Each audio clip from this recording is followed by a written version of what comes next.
Bismillahirrahmanirrahim. Alhamdulillahirabbil alamin. Wassalatu wassalamu ala asyrafil anbiya'i wal mursalin Sayyidina Muhammadin wa ala alihi wa sahbihi ajma'in. Alhamdulillah, kita memanjatkan kesyukuran kepada Allah Subhanahu Wa Taala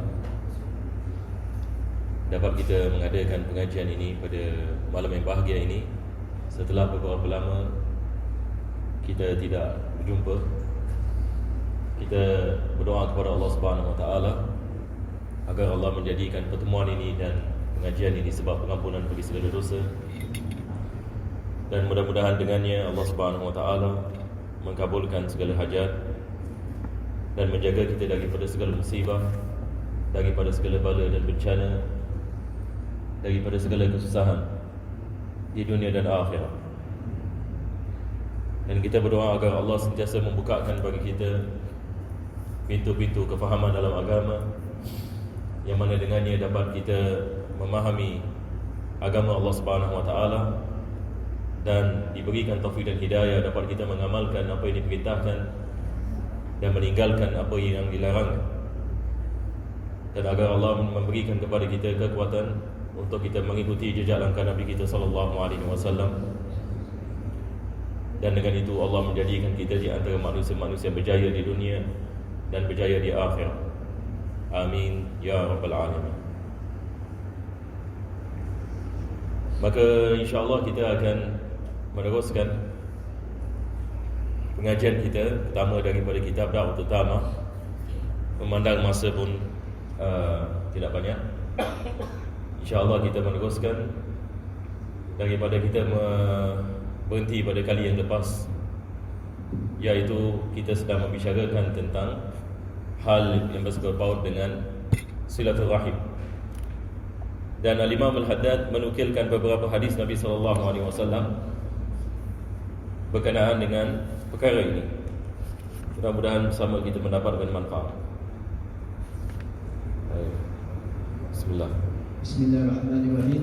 Muka surat 197, kitab Da'watul Tamah. Sabdanya lagi, as-sadaqatu 'ala al-qarabati sadaqatun wasilah. Sedekah kepada kaum kerabat ialah sedekah menyambung tali kerabat. Hadis ini bersangkut paut dengan bab zakat, yang mana kita akan masuk ke dalamnya. Di dalam kitab Fathul Mu'in kita juga berada dalam bab zakat. Dan hadis ini menjadi dasar yang mana para fuqaha mereka mengatakan lebih afdal kita memberikan zakat kepada ahli keluarga kita, iaitu ahli keluarga yang bukan di bawah tanggungan kita. Dibolehkan kita memberikan zakat kepada ahli keluarga, seperti adik-beradik sebagai misal. Adik-beradik kita bukan di bawah tanggungan kita. Begitu juga dengan makcik dan pakcik kita, mereka bukan di bawah tanggungan kita. Kalau sekiranya mereka dalam keadaan miskin ataupun fakir, mana lebih afdal, kita memberikan zakat kepada mereka ataupun kita memberikan zakat kepada orang lain?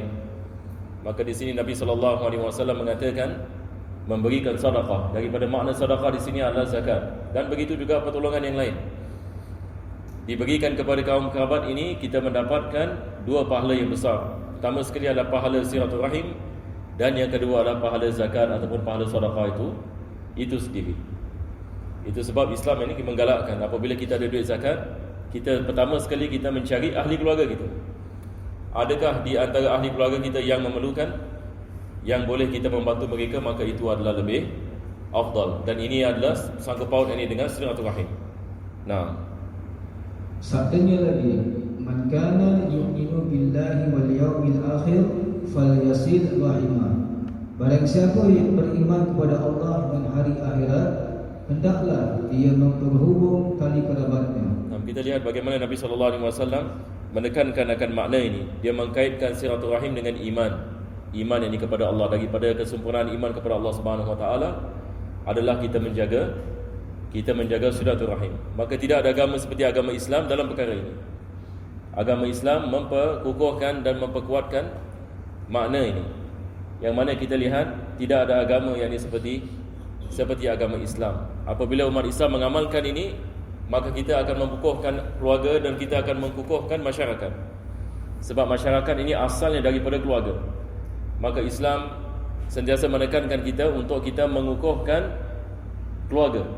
Itu sebab dalam Al-Quran Allah mengatakan, ya ayyuhalladzina amanu qu anfusakum wa ahlikum nar. Wahai mereka-mereka yang beriman, hendaklah kamu menjaga diri kamu dan ahli keluarga kamu daripada api neraka. Bagaimana kita nak menjaga diri kita daripada api neraka? Dengan kita mengamalkan perintah Allah dan meninggalkan larangannya. Begitu juga kita memastikan ahli keluarga kita juga mengamalkan yang sama.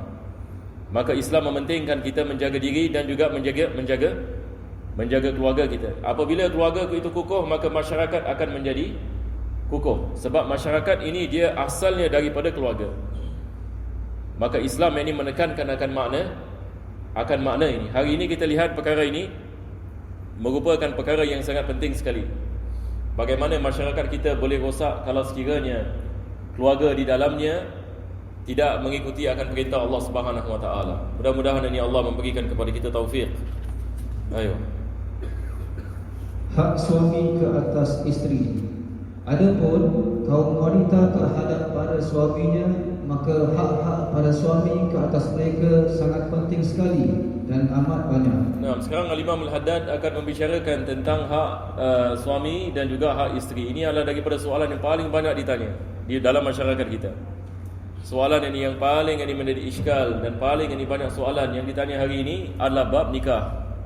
Bukan bab solat, tapi bab yang bersangkut paut dengan ini pernikahan yang bersangkut paut dengan kekeluargaan. Dan ini adalah perkara yang ajib. Tetapi ramai orang ini hari ini menanyakan, apakah hak yang suami ke atas saya? Seorang isteri menanyakan, seorang suami juga menanyakan, apakah yang hak yang suami yang ke atas isteri? Maka Islam telah menerangkan dengan terperinci. Kita lihat dan kita fikir dengan terperinci, ulama kita membahaskan ini tentang perkara ini. Begitu juga kita lihat ayat-ayat dalam Al-Quran dan hadis-hadis Nabi sallallahu alaihi wasallam. Maka kita beruntung Allah memberikan kepada kita hidayah dan iman dan Islam, dan dapat kita mengamalkannya. Ini adalah nikmat yang besar, sebab di dalamnya ada banyak kebaikan yang mana manusia memerlukan. Ayo. Meskipun keadaan lelaki dan wanita seperti mana yang disifatkan oleh Allah Ta'ala di dalam kitabnya yang mulia, sebagaimana bunyi firman-Nya, a'udzubillahi minasyaitonir rajim, walahunna mithlul ladzi 'alaihinna bil ma'ruf walirrijali 'alaihinna darajah wallahu azizun hakim. Dan bagi kaum wanita itu hak-hak seperti hak-hak yang atas mereka dengan cara baik, tetapi bagi kaum lelaki atas mereka satu tingkat, dan Allah Maha Perkasa, Maha Bijaksana. Maka di sini ayat ini menerangkan Allah Subhanahu Wa Taala menciptakan lelaki dengan wanita tidak sama. Maksud tidak sama di sini, tidak sama dalam segi tanggungjawab. Maka seorang suami dia ada tanggungjawab yang berbeza, seorang isteri ada tanggungjawab yang berbeza. Sebagai misal, Allah Subhanahu Wa Taala mewajibkan mencari nafkah ke atas suami dan bukan ke atas isteri. Allah Subhanahu Wa Taala tidak mewajibkan isteri untuk mencari nafkah sebagai misal, tetapi Allah Subhanahu Wa Taala mewajibkan lelaki suami untuk mencari nafkah. Dan begitu juga Allah Subhanahu Wa Taala mewajibkan ke atas suami untuk memastikan rumah tangganya kesemuanya ada benda-benda yang mana ahli keluarganya dapat menjalankan kehidupan mereka. Dan begitu juga Allah Subhanahu Wa Taala mewajibkan isteri untuk mentaati suami. Maka Islam meletakkan tanggungjawab yang berbeza. Allah memberikan tanggungjawab ini kepada suami yang berbeza, dan Allah Subhanahu Wa Taala memberikan tanggungjawab isteri yang berbeza. Dan Allah Subhanahu Wa Taala meletakkan kejayaan suami dalam melaksanakan tanggungjawabnya sebagai suami yang diberikan oleh Allah Subhanahu Wa Taala. Itulah kejayaan suami. Seorang suami ini berjaya apabila dia melaksanakan tanggungjawab yang diberikan oleh Allah Subhanahu Wa Taala ke atasnya, maka dia berjaya. Maka kejayaan yang seorang isteri adalah apabila dia melaksanakan tanggungjawab yang diberikan oleh Allah Subhanahu Wa Taala kepadanya sebagai seorang isteri. maka dia mendapatkan kejayaan di sisi Allah Subhanahu wa taala kalau dia menjadi seorang isteri dan dia mengamalkan perintah Allah Subhanahu wa taala dan tanggungjawab yang diberikan oleh Allah Subhanahu wa taala.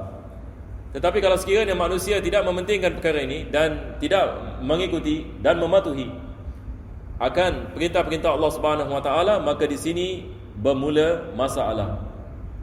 Maka seorang suami yang lari daripada tanggungjawabnya, maka tidak diberkati oleh Allah Subhanahu wa taala. Begitu juga dengan seorang isteri, kalau sekiranya dia tidak melaksanakan tanggungjawabnya sebagai seorang isteri. Hari ini kita lihat ini sebahagian daripada wanita dalam masyarakat kita, mereka keliru dalam perkara ini. Mereka ada syak terhadap hukum Allah Subhanahu wa taala, tetapi mereka ada keyakinan terhadap ini hukum yang diletak oleh manusia-manusia yang lain. Hari ini ada sebagian orang Islam yang mereka ada syak akan hukum Allah Subhanahu wa taala, disebabkan mereka terkesan dengan fahaman-fahaman yang lain.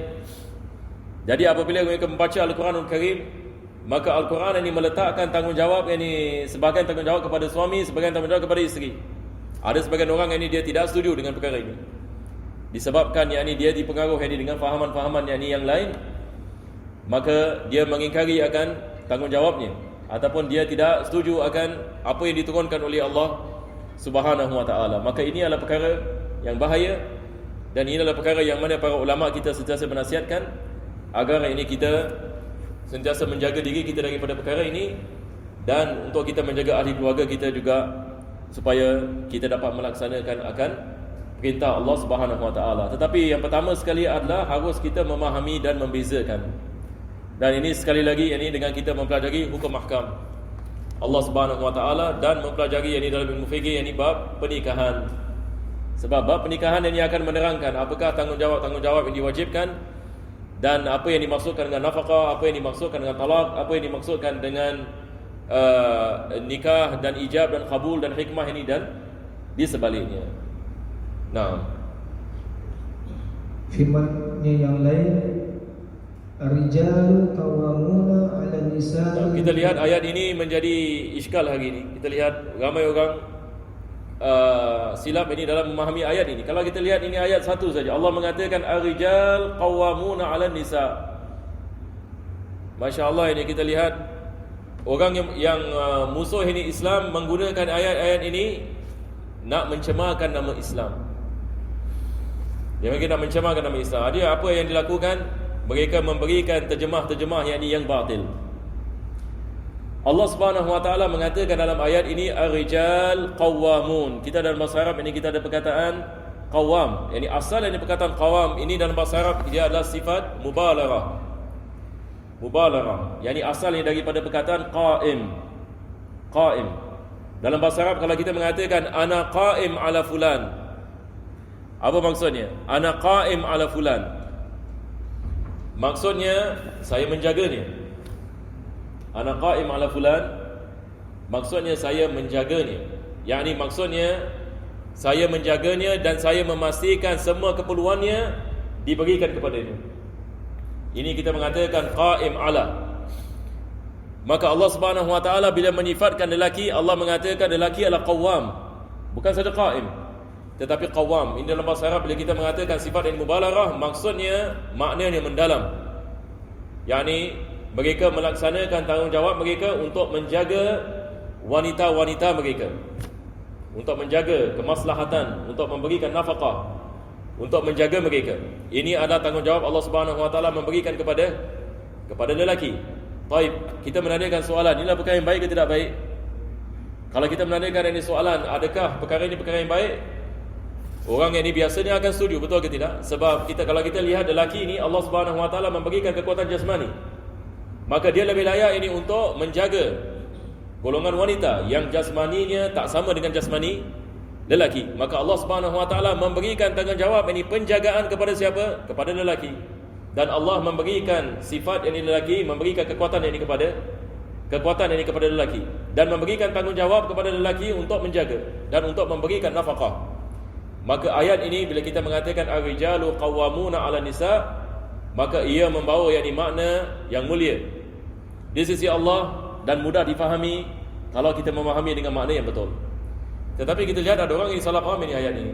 Ada orang ini dia mengatakan Islam tidak adil. Kenapa ini Islam tidak adil? Sebab dalam Al-Quran Allah mengatakan lelaki itu lebih baik daripada wanita. Kita menanyakan daripada mana ini awak mendapat ayat ini? Dibaca ayat ini, ar-rijalu qawwamuna 'alan nisa. Nampak tak? Silap ini di sini. Kita menanyakan soalan, adakah lelaki ini lebih baik di sisi Allah Subhanahu wa taala daripada wanita? Ataupun wanita lebih baik di sisi Allah Subhanahu wa taala daripada lelaki? Yani berkenaan dengan kebaikan ini kita mengatakan tidak ada perbezaan. Tidak ada perbezaan. Allah Subhanahu wa taala mengatakan dalam ayat yang lain, inna akramakum indallahi atqakum.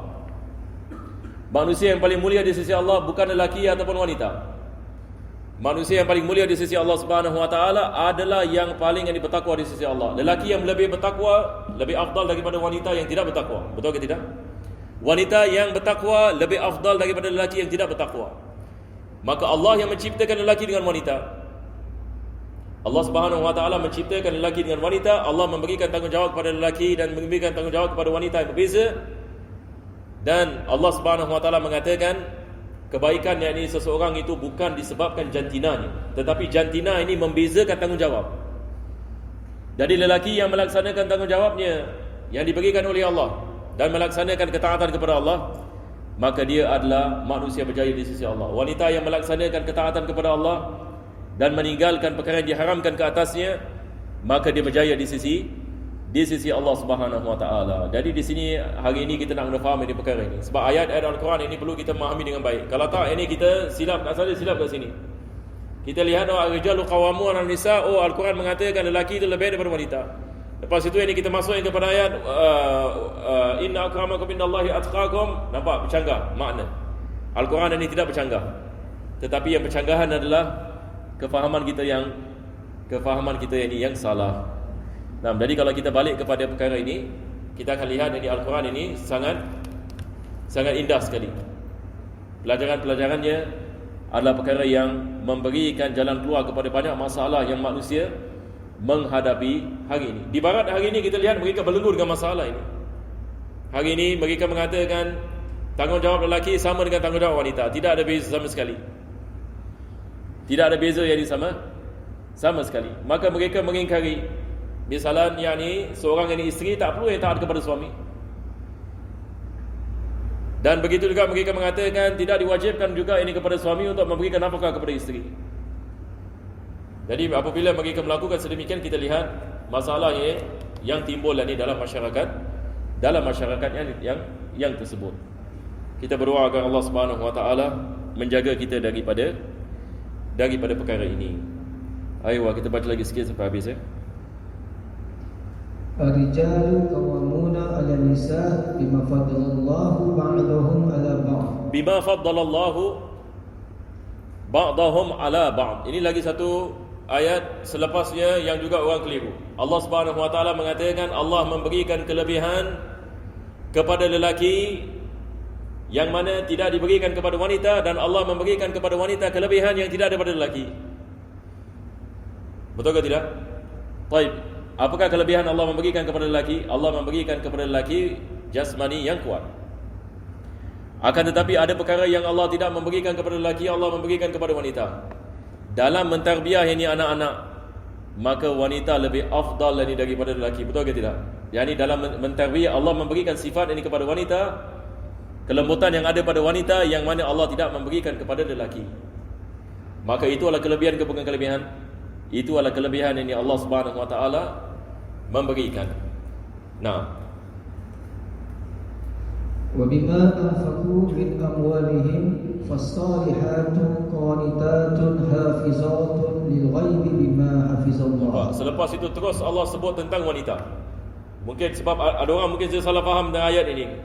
Dia mengatakan lelaki yang ni adalah lebih baik daripada wanita. Tapi Allah mengatakan apa? Selepas itu fas-salihatu qanitat. Kalau yang ni wanita yang salihah, yang taat kepada Allah Subhanahu wa taala, qanitat, yang mentaati akan Allah dan Rasulnya. Hafizatun lil ghaib. Ini adalah daripada tanggungjawab Allah memberikan kepada wanita, hafizat lil ghaib. Yakni maksudnya dia menjaga keluarganya dan menjaga maslahat suaminya bima hafizallah, maka Allah Subhanahu wa taala akan memberikan kepadanya rahmatnya yang besar. Jadi insya-Allah ini kita berhenti di sini disebabkan masa. InsyaAllah kita akan meneruskan pada pengajian yang akan datang.